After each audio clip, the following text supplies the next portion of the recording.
हाय नमस्कार बच्चों, बहुत बहुत स्वागत है आप सभी का नए और फैंटास्टिक वीडियो में। आज के इस वीडियो में अपन बात करने वाले हैं, सही से देख लीजिएगा। आज अपन बात करने वाले हैं 18 जनवरी 2025 के पूरे रियलिस्टिक पेपर के बारे में। पूरे पेपर का पीडीएफ हम आप सभी को आज के इस वीडियो में बताएंगे, तो कंप्लीट आप इस वीडियो को पूरा वॉच करिएगा। कहीं पर भी आप इस वीडियो को जो है कहने का मतलब स्किप करने की जरूरत मत करिएगा। जी बच्चों, आप इस वीडियो को जो है कंप्लीट देखिएगा और बहुत ही व्यवस्थित तरीके से हर एक वीडियो को देखने की कोशिश करिएगा। मैं आपको बहुत ही बेहतरीन तरीके से और अच्छे ढंग से समझाने की कोशिश करूंगा इस पेपर को। और सबसे पहले देखो, आपको इस प्रकार का पेपर मिलेगा 18 जनवरी के दिन, जिसमें आप सभी को अपने रोल नंबर डालने हैं। जिसमें मान लेते हैं आपके रोल नंबर है 27,51,102, ये आपके रोल नंबर है।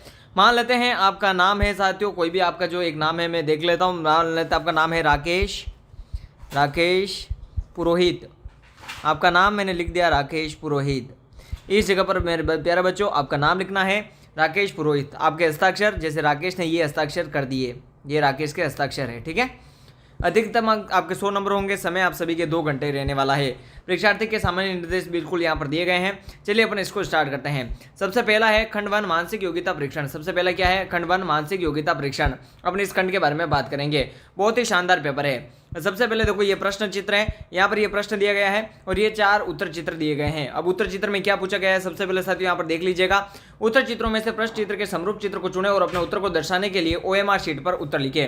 देखो, प्रश्न चित्र के समरूप चित्र को अपने को चूज करना है, यानी ये एक प्रश्न चित्र है, इसके समरूप जो उत्तर चित्र है उसको अपने को जो है यहाँ पर सिलेक्ट करना है। जैसे मैं आपको बता देता हूँ, इसका जो सेम टू सेम चित्र होता है वो, अब जैसे इसका जो सेम टू सेम चित्र कौन सा हो जाएगा मैं बता देता हूँ आपको। ये ए वाला जो है यहाँ पर इसका सेम टू सेम हो जाएगा। फिर यहाँ पर बात की जाए यहाँ पर दूसरे क्वेश्चन के बारे में, तो दूसरे क्वेश्चन में इसका समरूप चित्र कौन सा है अपन देख लेते हैं। दूसरे क्वेश्चन में इसका जो समरूप चित्र है, इसमें भी ये ए वाला यहाँ पर मेरे को दिखाई दे, सॉरी ए वाला नहीं है, क्योंकि यहाँ पर ये क्रॉस लाइन यहाँ पर नहीं दिखाई दे रहा है। तो यहाँ पर इसमें जो समरूप चित्र मिलेगा वो समरूप चित्र बनेगा इसका सी वाला एकदम परफेक्ट राइट आंसर इसका मिल जाएगा। फिर बात करते हैं तीसरे क्वेश्चन के बारे में, तो ये माचिस की तीलियां बनी हुई है। क्या बना हुआ है? माचिस का डिब्बा। तो माचिस के डिब्बे में इसका जो समरूप चित्र बना हुआ दिखाई दे रहा है वो ए वाला बना ही दिखाई दे रहा है। अब बात करते हैं अगले क्वेश्चन के बारे में। ये चौथा है सेव। तो यहाँ पर सेव का इसका समरूप चित्र कौन सा हो जाएगा? बी वाला जो है यहाँ पर सेव का समरूप चित्र हो जाने वाला है। फिर आगे बात करते हैं आगे के क्वेश्चंस के बारे में साथियों। तो भाग नंबर 2 के बारे में यहाँ पर अपन चर्चा करते हैं। भाग नंबर 2 यहाँ पर क्या है? इसी तरह का संबंध दूसरे सेट के तीसरे और चौथे प्रश्न में होना आवश्यक है, ठीक है। यानी यहाँ पर ये इसमें और इसमें, सॉरी यहाँ पर ये देखो, ये पूरा ये नया स्क्रैच कार्ड अपन समझा सकते हैं आपको, ठीक है। लेकिन अपने को इस प्रकार से आपको करना नहीं है, ठीक है। 1 मिनट, क्या हुआ इसमें? ठीक है। तो इसमें और इसमें जो संबंध है वो इसमें और इसमें होना चाहिए। जैसे देखो, यहाँ पर ये एक त्रिभुज बना हुआ है, ये यहाँ पर है और यहाँ पर ऐसा बन के ये बना हुआ है, तो इसका जो है ये बी वाला बिल्कुल राइट बन जाएगा। फिर बात करते हैं छठे क्वेश्चन की। तो छठे क्वेश्चन में देखो, ये गुणे का निशान है, फिर ये डब्बा और यहाँ पर इस प्रकार का गुणे का निशान, तो ये प्लस और इसमें क्या बन जाएगा? ये डिब्बा बन जाएगा, ये वाला सी वाला, तो सी वाला इसमें राइट आंसर हो जाएगा। फिर सातवें क्वेश्चन की बात की जाए तो सातवें क्वेश्चन में जो इसका राइट आंसर हो जाएगा वो बी वाला बन जाएगा। फिर आठवें क्वेश्चन की बात की जाए साथियों, तो आठवें क्वेश्चन में इसका जो राइट आंसर हो जाएगा वो हो जाएगा ए वाला। अब बात करते हैं अगले क्वेश्चंस के बारे में। अब 10वें क्वेश्चन में क्या है कि ये एक डब्बा बना हुआ है, इस डब्बे को अपने को कंप्लीटली भरना है कि भाई इस डब्बे का यहाँ पर इसमें से कौन सा ऐसा बॉक्स रखे कि ये डब्बा जो है बिल्कुल राइट तरीके से भर सके। तो यहाँ पर ये बी वाला अगर बॉक्स रखेंगे तो ये राइट तरीके से भर दिया जाएगा। फिर बात की जाए यहाँ पर 10वें क्वेश्चन में, तो 10वें क्वेश्चन में अपन कौन सा डब्बा भरेंगे तो कंप्लीट ये भर दिया जाएगा। तो 10वें क्वेश्चन में मेरे हिसाब से डी वाला अपन भरेंगे तो बिल्कुल भर दिया जाएगा। फिर बात करते हैं 11वें क्वेश्चन की। तो 11वें क्वेश्चन में कौन सा डब्बा भरेगा? देखो ऐसा और ये इस प्रकार से बन जाएगा और ये लाइन इससे क्रॉस हो जाएगी, तो 11वें क्वेश्चन में ये बनेगा बी वाला, ठीक है। फिर बात करते हैं यहाँ पर 12वें क्वेश्चन के बारे में। तो 12वें क्वेश्चन में क्या होगा? ये यहाँ पर ये लाइन आ जाएगी, ये लाइन ऐसा और ऐसा क्रॉस होकर आ जाएगी, तो 12वें क्वेश्चन में इसका लाइन वाला ए वाला राइट आंसर हो जाएगा। फिर भाग नंबर 4 के बारे में बात करते हैं। 4 के बारे में क्या है कि अन्य से भिन्न चयन कीजिए, यानी ये 4 चित्र है, ठीक है। 4 में से 3 किसी ना किसी विधि से सेम है, एक किसी ना किसी तरीके से भिन्न है, उसको अपने को सिलेक्ट करना है, तो ए वाला यहाँ पर इसका राइट आंसर हो जाएगा। 14 क्वेश्चन की बात की जाए तो 14 क्वेश्चन में इसका जो अलग है वो डी वाला है। फिर बात करते हैं 15वें क्वेश्चन में। तो 15वें क्वेश्चन में जो इसका डी वाला अलग है वो यहाँ पर सी वाला है, ठीक है, क्योंकि सब में 3 है, 3 है, इसमें कुछ भी नहीं है 3, तो यहाँ पर डी सी वाला राइट हो जाएगा। फिर बात करते हैं 16 क्वेश्चन की। तो 16 क्वेश्चन में यहाँ पर सी वाला बिल्कुल राइट हो जाएगा, जो बीन है वो दिखाई दे रहा है, ठीक है। फिर बात करते हैं अगले क्वेश्चंस के बारे में साथियों। पूरा पेपर देखते रहिएगा। 17वां क्वेश्चन, 17वें में क्या है कि अपने को मेरे हिसाब से प्रतिबिंब में देखना होगा मेरे हिसाब से, है ना, किसी दर्शन को उन्दिष्ट रखे जाने पर पृष्ठ चित्र के सही दर्पण प्रतिबिंब को देखना है। जैसे ये चित्र को अपने प्रतिबिंब में देखेंगे तो ये कैसा बनेगा, तो प्रतिबिंब में ये बी वाला बन जाएगा, यानी इसको अपने को सीधा सीधा उल्टा करना है। FGR का क्या हो जाएगा, RGF हो जाएगा, RGF। तो क्या हो जाएगा, RGF, ये डी वाला राइट आंसर हो जाएगा। फिर बात करते हैं इसके यहाँ पर 1900 क्वेश्चन में इसका प्रतिबिंब देखेंगे तो ये बी वाला बन जाएगा, और 20 क्वेश्चन का प्रतिबिंब देखेंगे तो प्रतिबिंब का बी वाला, यहाँ पर सी वाला ये बन जाएगा। फिर बात करते हैं छठे क्वेश्चन के बारे में। छठे क्वेश्चन में क्या दिया गया है कि दर्शाया गया है दाईं ओर से ज्यामितीय चित्र को पूर्ण करने को चित्र को ज्ञात करना है, यानी आपने अपने इस ज्यामितीय चित्र को जो पूरा कर रहा है उसको ज्ञात करना है। तो 21वें क्वेश्चन में ए वाला मेरे हिसाब से राइट दिखाई दे रहा है। 22वें क्वेश्चन की बात की जाए तो 22वें क्वेश्चन में मेरे हिसाब से जो राइट आंसर हो रहा है वो सी वाला बिल्कुल राइट है। फिर 23वें क्वेश्चन की बात की जाए तो 23वें क्वेश्चन में जो राइट है वो ए वाला राइट है। फिर अगला क्वेश्चन है 24वां, तो साथियों 24वें क्वेश्चन में जो राइट इसका आंसर आ रहा है वो यहाँ पर ए वाला आ रहा है।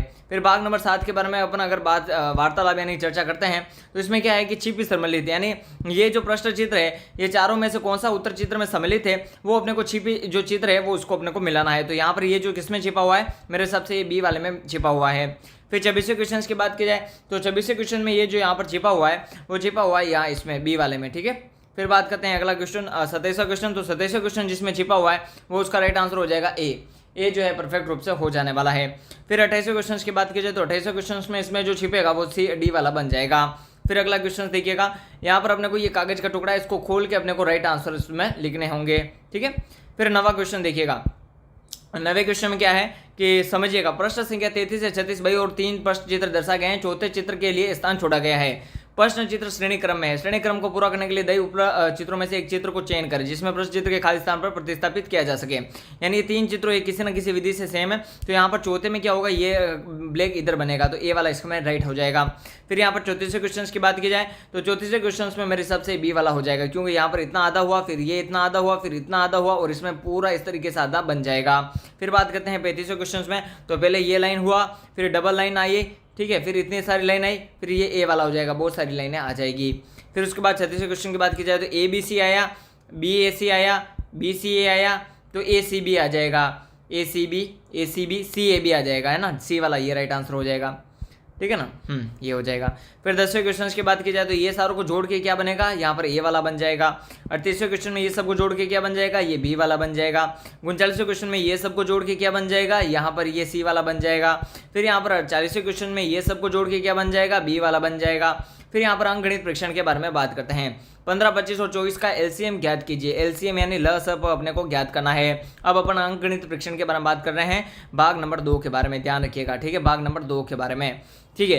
15, 25 और 24 का एलसीएम क्या हो जाएगा साथियों, यहाँ पर 600 एलसीएम उसका हो जाएगा, क्योंकि 15 और 25 और 24 तीनों का भाग 600 में चला जाएगा।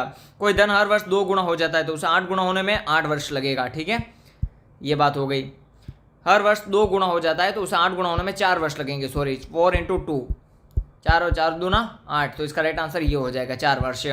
फिर बात करते हैं 43वें क्वेश्चन। किसी संख्या को 0.6 से गुणा करने पर उत्तर 758.62 आता है, यदि उस संख्या को 0.0 से गुणा करें तो क्या उत्तर आएगा, तो इसका राइट आंसर हो जाएगा मेरे हिसाब से 0.06 से गुणा करेंगे तो ये आ जाएगा मेरे हिसाब से 75.862, ये आ जाएगा, ठीक है, क्योंकि ये जो पॉइंट है वो इधर लगा है तो ये पॉइंट इधर लग जाएगा, ठीक है। चलो, देव ने 150 आम 4 प्रति आम के रूप से खरीदे, इनमें से 30 आम सड़ गए, शेष आम को 65 रुपये प्रति दर्जन से बेचे, तो लाभ हुआ या हानि, तो उसको 50 रुपये का लाभ हुआ है। फिर बात करते हैं अगले क्वेश्चन के बारे में। एक हॉस्टल में 960 विद्यार्थियों के 40 दिनों के लिए खाने का सामान बताओ, जो 1200 विद्यार्थियों के लिए सामान कितने दिनों में चलेगा। यहाँ पर देखो 1200 विद्यार्थियों के लिए कितने दिन चलेगा, 32 दिन चलेगा। फिर बात करते हैं अगले क्वेश्चन के बारे में। बहुत सारे क्वेश्चंस मैं आपको बहुत ही अच्छे तरीके से समझा रहा हूँ। 46वां क्वेश्चन देखिएगा। एक कक्षा के 20 विद्यार्थियों की औसत उम्र 15 वर्ष है, यदि शिक्षक को शामिल कर लिया जाए तो वह उम्र 16 वर्ष हो जाएगी, तो उसकी उम्र कितनी होगी साथियों, मेरे हिसाब से 20 विद्यार्थियों की औसत उम्र 15 वर्ष है। यदि शिक्षक को शामिल कर लिया जाए तो इसका 16 दूना 32, ठीक है, 20 दूना 40, तो इसका राइट आंसर डी 40 हो जाएगा, क्योंकि 40 एक वर्ष अगर डबल होगा तभी जाके यहाँ पर 16 वर्ष औसत उम्र होगी, ठीक है। बताइए कि निम्न में से कौन सा युग्म सही है। यहाँ पर ये बी वाला युग्म सही है। 2 सही 2, 3 सही 2 सही 4 का मान क्या होगा, देखो मैं बता देता हूँ आपको इसका मान ज्ञात करके। 2 दूनी 4 प्लस 2 तिया 6 प्लस 2 चौक 8 प्लस 2 पंजे 10, कितना हो गया, 6 और 4 10, 10 और 8 18, 18 और 10 28, तो इसका राइट आंसर ये बी वाला हो जाएगा। बहुत ही ईजी क्वेश्चन है, देखो, ठीक है, 2 × 2 4 हो गया, प्लस 3 दूना 6 हो गया, प्लस 4 दूना 8 हो गया, प्लस 5 दूना 10 हो गया। तो इसका राइट आंसर 28 हो गया। फिर अगला है निम्न आकृति का परिमाप क्या होगा। यहाँ पर अपने को इसका परिमाप ज्ञात करना है। तो इसका परिमाप जो हो जाएगा वो हो जाएगा 60 मीटर। फिर बात करते हैं अगले क्वेश्चन के बारे में। निम्न में से 9 से पूरी तरह विभाजित संख्या क्या है। 9 से पूरी तरह विभाजित संख्या हो जाएगी 124 और 99 हो जाएगा। फिर अगला है संख्या 26,534 में 6 और 3 के स्थानीय मानों का अंतर क्या होगा। तो यहाँ पर इसका अंतर कितना हो जाएगा, देखो 6 और 3 के स्थानीय मानों का अंतर 6 और ये 6,970 यहाँ पर इसका स्थानीय मानों का अंतर हो जाने वाला है। फिर निम्न आरेख में 4 ABCD के एवं व्ययों को दर्शाया गया है। तो बताइए कितने व्यक्ति की बचत सबसे कम है। तो यहाँ पर इसका राइट आंसर हो जाएगा बी। फिर अगला है 0.0 10.5 2.-5 का कितना होगा। तो इसका राइट आंसर हो जाएगा देखो 2.5 × 2.5 तो इसका राइट आंसर हो जाएगा 8.005। 3 पेन का मूल्य 21 रुपये। 3 पेन का मूल्य कितना है 21 रुपये। तो 7 रुपये के कितने पेन मिलेंगे। तो 21 में 7 का भाग लगा दो, 21 भाजक 3, 7 तारीख 21, ठीक है। तो 21 में अपने को क्या लगाना है, 7 के कितने पेन मिलेंगे, ठीक है। एक पेन मिलेगा, 7 × 3 21, ठीक है। एक पेन मिलेगा अपने को, बेसिकली बात है। फिर अगला क्वेश्चन की बात की जाए, अगला क्वेश्चन का आंसर क्या है 55वां क्वेश्चन। 1,05,001 ठीक है को 6,399 घटाने पर क्या प्राप्त होगा। 1,05,001 में से अगर अपन 6,399 घटाएंगे तो 98,602 पाते इसमें आएगा, ठीक है। क्योंकि देखो 98,602 में अपने को ये जोड़ दो अपन 6,399 कितना हो गया, 9 और 2 11 का 1 हासिल की 1, 10 और 9 19 हासिल का 1, 7 और 3 10 हासिल किया 1, 9 और 6 15 5 हासिल का 1, 9 और 1 10, ये हो गया 1,01,001 1,01,001, ठीक है। चलो ये हो गया 25 भाजक 0.5 का मान कितना होगा, 0.5 का इसका जो मान होगा वो हो जाएगा 57, ठीक है। फिर अगला है 200 का सरलतम रूप क्या है। तो इसका सरलतम रूप 100 हो जाएगा। निम्न आकृति के अनुसार ए और बी कोण है, ये ए और बी कोण हो जाएगा। देखो ये तो हो जाएगा 40 डिग्री और ये हो जाएगा मेरे हिसाब से 60 डिग्री, ठीक है। ये संपूरक कोण इसको अपन कह सकते हैं। ₹5 का 1/5 कितना भाग होगा, ₹5 का 1/5 10 रुपये होगा, ठीक है। और 1/2 प्लस 2/3 प्लस 4/5 का कितना मान होगा 10/11, ठीक है। अगला क्वेश्चन की बात की जाए, अगला क्वेश्चन कौन सा है, भाग खंड नंबर 3 के बारे में बात कर रहे हैं, भाषा परीक्षण के बारे में।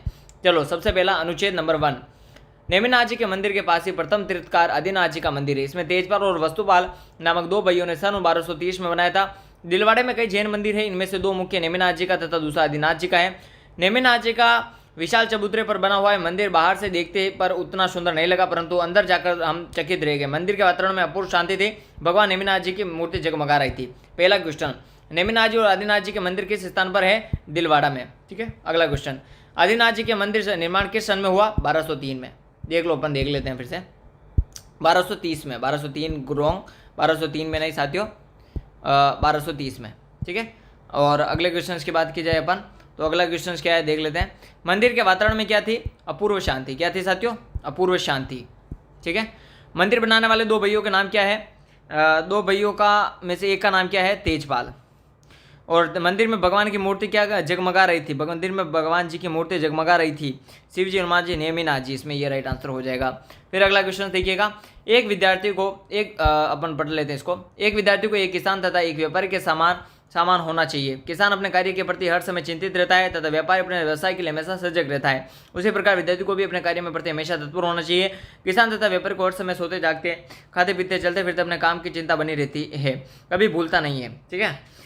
उसी प्रकार एक विद्यार्थी भी एक किसान तथा व्यापारी के समान अपने कार्य की चिंता हर वक्त करें तथा सतत प्रयत्नशील रहे तो निश्चित ही सफलता मिलेगी, ठीक है। चलो यहाँ पर ये क्वेश्चन आ गया, किसको, किसान तथा व्यापारी के समान होना चाहिए, हमें विद्यार्थी को और शिक्षक को। तो इसमें राइट आंसर हो जाएगा विद्यार्थी को। फिर अगला क्वेश्चन है, व्यापारी अपने कार्य के प्रति हर समय सजग रहता है। फिर अगला क्वेश्चन, निश्चित सफलता के लिए क्या आवश्यक है, सजगता या सतत प्रयत्नशील, तो ये दोनों हो सकता है। व्यापार कौन करता है, महाजन, ठीक है। 17वां क्वेश्चन, विद्यार्थी को अपने कार्य के प्रति हमेशा सजग होना चाहिए। क्या है, सजग होना चाहिए। चलो अपन अनुच्छेद नंबर 3 के बारे में पढ़ते हैं। अनुच्छेद नंबर 3, चलिए अनुच्छेद नंबर 3, पर्यावरण के शुद्ध बनाने में वृक्ष महत्वपूर्ण भूमिका अदा करते हैं। वृक्षों को हरा सोना भी कहा जाता है। वृक्षों से अनेक लाभ और इनकी जड़ों द्वारा वृक्षों का जल जमीन के अंदर तक पहुंचता है, जिसमें भूमि में खेती के लिए जरूरी नमी बनी रहती है। कुओं में पानी का स्तर भी ठीक रहता है। वृक्षों के जड़ें भूमि के अंदर मिट्टी में फैलकर इनके कणों को जकड़े रहती है, जिससे भूमि का कटाव नहीं हो पाता है। साथ ही वृक्षों के पत्ते बरसात में सीधे पड़ने वाले बूंदों के वेग को रोककर मिट्टी की उपजाऊ सतह को कटने से बचाते हैं। इसके अतिरिक्त वृक्ष पक्षियों और जानवरों के शरण स्थल है। ठीक है, हरा सोना किसे कहा जाता है? हरे रंग के वृक्षों को। ठीक है, वृक्षों की जड़ों का महत्वपूर्ण कार्य है जड़ बूटी के रूप में काम करना, पेड़ों का आधार देना। ठीक है, मिट्टी का कटाव रुकता है वृक्षों के जड़ों द्वारा। अगला, वृक्षों की पत्तियां बरसात में सीधे पड़ने वाले बूंदों के वेग को रोक कर क्या करती है? भूमि के कटाव को रोकती है। वृक्षारोपण किसे कहते हैं? नए वृक्ष पौधे लगाने को। ठीक है, फिर अपन आखिरी अनुच्छेद पढ़ते हैं, अनुच्छेद नंबर 4। चलिए अनुच्छेद नंबर 4 पढ़ते हैं अपन। चलिए, प्रातः काल जिसका तुम सबसे अधिक प्रतीक्षा करते हो वह मैं ही हूँ। मैं कौन हूँ? मेरा क्या क्या रूप है? मुझे क्या क्या नामों से पुकारा जाता है? जानिए मेरे बारे में। मैं समाचार पत्र कहलाता हूँ। उर्दू में लोग मुझे अखबार कहते हैं। अंग्रेजी में मेरा नाम न्यूज़पेपर है। मेरे रूप अनेक है, दैनिक, साप्ताहिक, मासिक, त्रैमासिक। अधिकतर मेरे दैनिक रूपों को लोगों का ध्यान बहुत केंद्रित रहता है। हिंदी में हिंदुस्तान, नवभारत टाइम्स, जनसत्ता, पंजाब केसरी, दैनिक जागरण आदि मेरे दैनिक रूप है। आप लोगों के हाथ में आने के पूर्व मुझे अनेक प्रक्रियाओं से गुजरना पड़ता है। मैं सभी प्रांतों और देशों को मिलाता हूँ, इसलिए मैं कुप मंडूकों के दृष्टिकोण को विस्तृत कर देता हूँ। उर्दू में समाचार पत्र को क्या कहते हैं? अखबार कहते हैं। ठीक है, क्या कहते हैं? अखबार कहते हैं। फिर अगला क्वेश्चन, समाचार पत्र कौन कौन से रूप में प्रकाशित होते हैं? दैनिक, साप्ताहिक, मासिक, ये सभी में। ठीक है, अखबार के किस रूप को लोगों का ध्यान अधिक केंद्रित रहता है? दैनिक में। ठीक है, समाचार पत्र विस्तृत कर देता है क्षेत्रफल को, वायुमंडल को, दृष्टिकोण को। फिर अगला है, आप लोगों को हाथ में आने के पूर्व मुझे अनेक प्रक्रियाओं से गुजरना पड़ता है। किसने कहा? सुबह की चाय ने, सुबह ने, समाचार पत्रों ने, कुप मंडूकों ने, तो समाचार पत्र ने।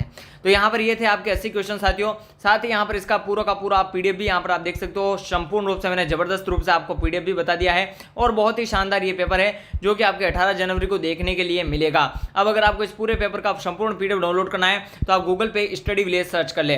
गूगल पे स्टडी विलेज सर्च करके आप पूरे के पूरे इस पेपर का पीडीएफ डाउनलोड कर सकते हो। देखो कैसे डाउनलोड करोगे मैं बता देता हूँ। यहाँ पर मैं वाईफाई चालू कर देता हूँ और आपको पूरा का पूरा पेपर डाउनलोड करके बता देता हूँ। ये गूगल है, गूगल पे आपको सर्च करना है STUDY study VILLAGE study village. आप जैसे सर्च करोगे साथियों यहाँ पर ये आपकी वेबसाइट सबसे ऊपर दिखेगी।